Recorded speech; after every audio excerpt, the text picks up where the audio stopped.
Spend so much of our lives looking out at the stars, at the cosmos, wondering what's out there. But what if I told you that the most mysterious, most complex universe of all is the one that's right here, inside each and every one of us? In this explainer, we're going to take that journey. We're going inward.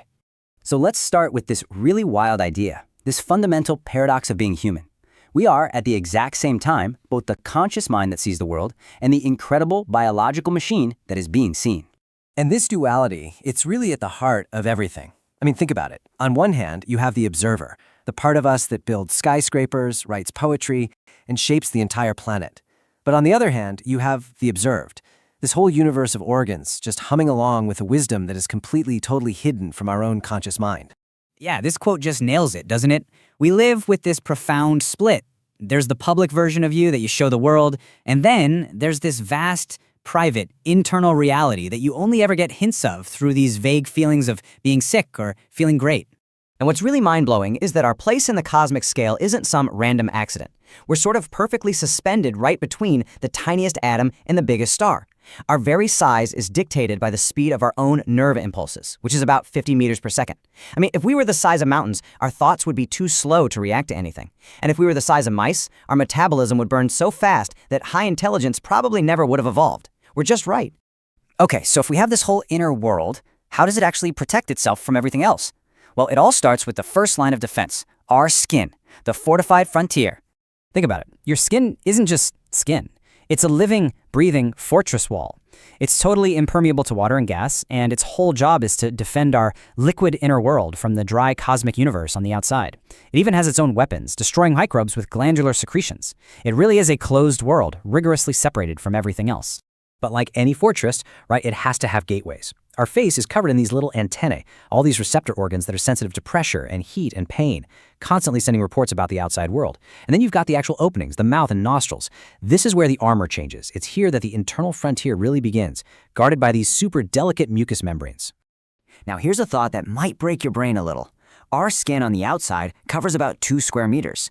But the moment you go inside, our internal surface area just explodes. Get this, our lungs alone, if you could spread them all out, would cover about 500 square meters. That's basically the entire floor plan of a house. This is the real frontier, this massive area where the outside world truly meets our inner one. Okay, so let's actually venture past that frontier. Let's dive deep into the aquatic world that's flowing within us, this incredible transportation network that we call the river of life.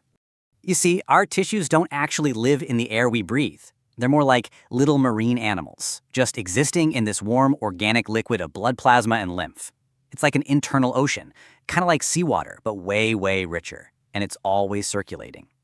The stability of this liquid world? Well, it's the absolute condition for our life. And this all comes down to one critical thing, speed. Velocity is literally survival for us. See, our cells are constantly making toxic waste. If our blood was just a stagnant pool, we would poison ourselves in a matter of days. So what's the solution? Speed. The heart just pumps and pumps furiously, cycling all that blood through the lungs and kidneys, which act like these super high-efficiency filters to constantly purify our internal ocean. And if you want to understand just how high the stakes are for this constant flow, just consider our brain. It is the most demanding, most delicate organ of all. It absolutely cannot survive even a short interruption to its supply line. The moment that flow stops, a clock starts ticking. 20 minutes, that's it, that's the deadline. After just 20 minutes without any circulation, the acidity in the brain rises to a critical level. The delicate machinery just shuts down, and the damage is permanent. Our entire existence is hanging on this constant, rapid flow. All right, so we've gone from the fortress wall to the rivers. Now let's zoom in even deeper. Let's look at the individual citizens of this inner world, the cells, because each and every one is like a bustling metropolis. Inside us, it's like there are these complex societies of cells with totally different jobs or castes. You've got the fixed builder cells, the ones that create the architecture of our skeleton, our organs, our skin. And then you've got the nomads, like our white blood cells.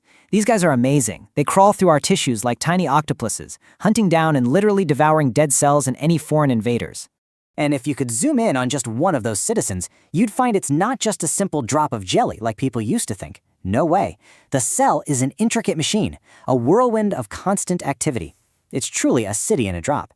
And right at its center is the nucleus, which holds the genes, the entire invisible history and future of the individual.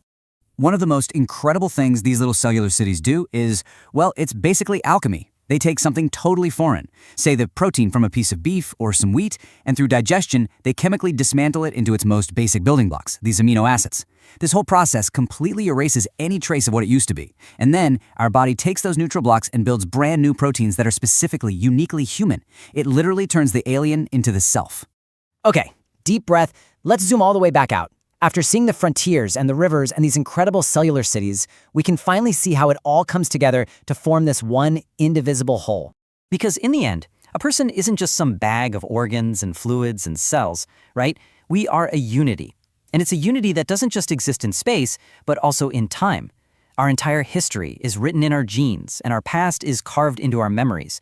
We're a process, a continuum. And that brings us right back to the great paradox where we started. We are this totally self-contained universe, sealed off by our skin, yet somehow our consciousness can hold the entire infinite cosmos within it. So the next time you're looking up at the stars and maybe feeling a little small, just remember, you aren't